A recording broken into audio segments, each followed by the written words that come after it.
आज की दुनिया में जहां हर दिन नई चुनौतियां सामने आती हैं, चाहे वह इजराइल जैसी जगहों में संघर्ष हो या परिवारों में बढ़ती दूरी और समस्याएं, ऐसे समय में बाइबल की प्रासंगिकता पहले से कहीं अधिक महत्वपूर्ण हो गई है।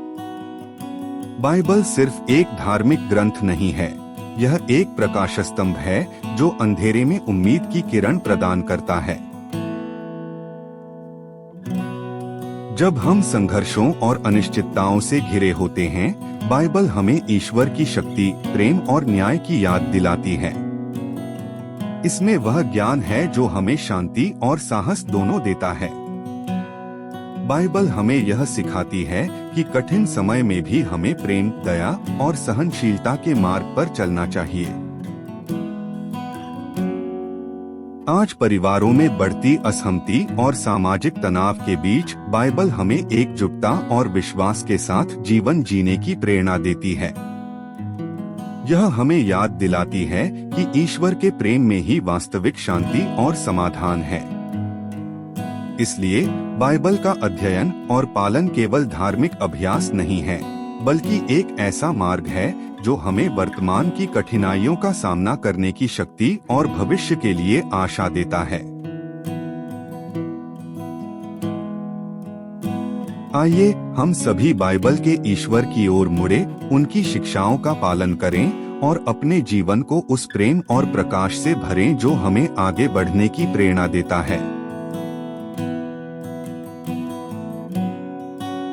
यह संदेश लोगों को ईश्वर और बाइबल की शिक्षाओं की ओर आकर्षित करेगा और उन्हें प्रेरित करेगा कि वे कठिन समय में भी अपनी आस्था को मजबूत बनाए रखें। प्रार्थना में शक्ति। किसी भी संघर्ष या कठिनाई में ईश्वर से मार्गदर्शन के लिए प्रार्थना करें। जैसे दानिएल ने हर संकट में प्रार्थना की थी और ईश्वर ने उसकी रक्षा की। बाइबल का अध्ययन। बाइबल में मार्गदर्शन और साहस देने वाले संदेश पढ़े। उदाहरण के लिए भजन संहिता 46:1 कहती है, परमेश्वर हमारा शरण स्थान और बल है। विश्वास बनाए रखें। कठिनाइयों के बावजूद परमेश्वर में अपना विश्वास बनाए रखें।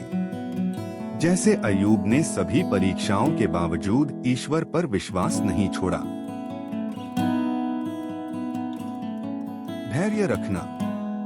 याकूब 5:7 हमें सिखाता है कि जैसे किसान फसल का इंतजार करता है, वैसे ही हमें धैर्य पूर्वक परमेश्वर की योजना का इंतजार करना चाहिए।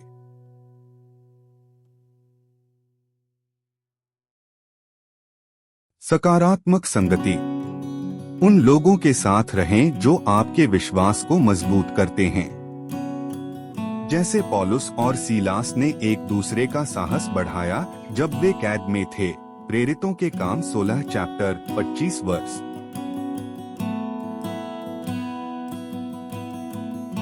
आध्यात्मिक गीतों और स्तुति का सहारा। ईश्वर की स्तुति और आराधना करने से आत्मा में शांति और शक्ति मिलती है। जैसे दाऊद ने भजनों के द्वारा ईश्वर की महिमा की। शांति और आराम की खोज। मत्ती 11:28-30 में यीशु कहते हैं, हे सब परिश्रम करने वालों और बोझ से दबे लोगों, मेरे पास आओ, मैं तुम्हें विश्राम दूंगा। आध्यात्मिक दृष्टिकोण बनाए रखें। आने वाली आशा पर ध्यान केंद्रित करें।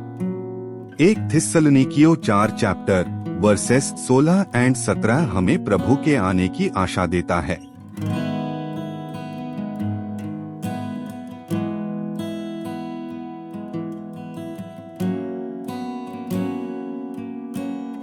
परमेश्वर की योजनाओं पर भरोसा। यिर्मयाह 29:11 कहता है, मैं तुम्हारे लिए जो योजना रखता हूँ वह तुम्हारी भलाई की है। इस पर भरोसा करना सिखाएं।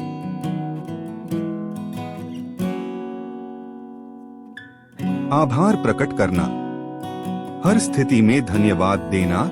1 थिस्सलुनीकियों 5:18। कृतज्ञता संघर्षों में भी मन को मजबूत करती है।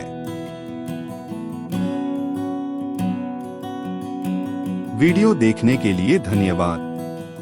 वीडियो को पसंद करने के लिए आपका आभार।